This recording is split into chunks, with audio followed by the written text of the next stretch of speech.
అస్సలాముఅలైకుం and నమస్తే guys. నేను ఈరోజు మటన్ బిర్యానీ ఎలా తయారు చేసుకోవాలో చెప్తాను. మనం మటన్ ముక్కల్ని సాల్ట్ వాటర్తో వాష్ చేసుకొని పక్కన పెట్టేసుకోవాలి. ఉల్లిపాయల్ని కట్ చేసుకోవాలి. షాజీరా, బిర్యానీ ఆకు, దాల్చిన చెక్క, అనాస్ పువ్వు, లవంగాలు, ఇలాచీ తీసుకోవాలి. ఇప్పుడు 1.5 గ్లాస్ నూనెని తీసుకోవాలి.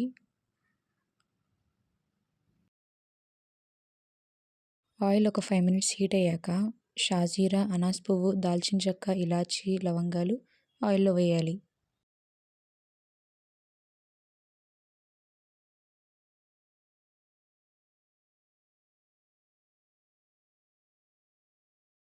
ఒక 3 మినిట్స్ అది ఆయిల్లో ఫ్రై అయ్యేంత వరకు కలపండి.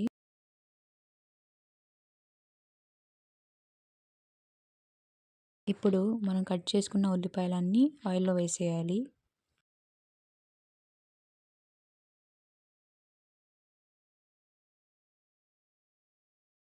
ఒక 4 to 5 మినిట్స్ ఆయిల్లో ఫ్రై చేయాలి.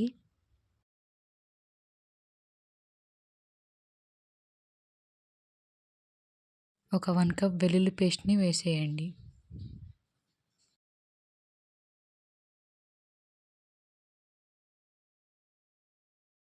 ఒక 2 మినిట్స్ గరిటెతో అట్లానే మిక్స్ చేయండి. దాని తర్వాత చిటికెడు పసుపు వేయండి. 2 టేబుల్ స్పూన్స్ సాల్ట్ వేయండి. మళ్ళీ అట్లనే 2 మినిట్స్ గరిటెతో మిక్స్ చేయండి. ఇప్పుడు మనం ఉప్పు నీళ్ళతో వాష్ చేసుకొని పక్కన పెట్టుకున్న మటన్ పీసెస్ అన్నీ అందులో వేసేయండి.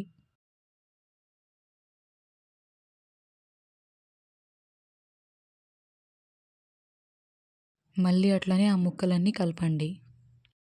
ఇప్పుడు 2 to 3 టేబుల్ స్పూన్ కారంని వేయండి.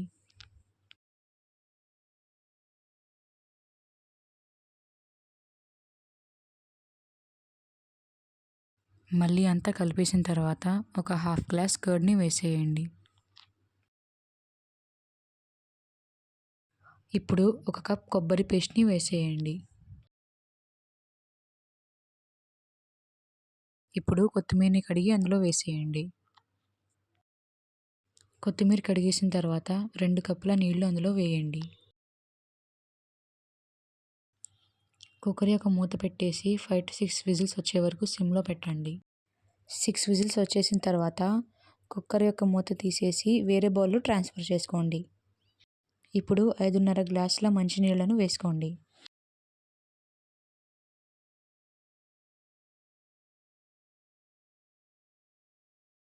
ఇప్పుడు ఆ గిన్నెని స్టవ్ మీద పెట్టి 3 టేబుల్ స్పూన్ల సాల్ట్ని వేయండి. ఇప్పుడు మూత పెట్టేసి ఒక 5 to 10 మినిట్స్ స్టవ్ మీద అట్లానే సిమ్లో పెట్టండి. ఒక 10 మినిట్స్ తర్వాత మూత తీసేసి మనం కడిగిన బియ్యాన్ని అందులో వేయాలి.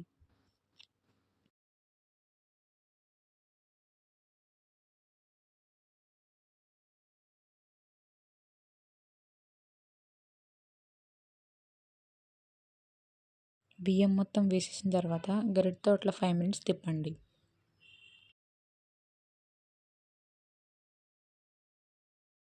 ఒక 5 మినిట్స్ తిప్పిన తర్వాత మళ్ళీ మూత పెట్టేసి ఒక 10 to 15 మినిట్స్ అట్లానే హీట్ అవ్వనివ్వండి. ఒక 15 మినిట్స్ తర్వాత ఆ వాటర్ ఏదైతే ఉందో అది పీసెస్కి మరియు బియ్యానికి పట్టేసిన తర్వాత మన వేడి వేడి మటన్ బిర్యానీ రెడీ. మీకు ఈ మటన్ బిర్యానీ విధానం నచ్చిందని నేను అనుకుంటున్నాను. ఒకవేళ నచ్చితే subscribe and happy new year. Thanks for watching.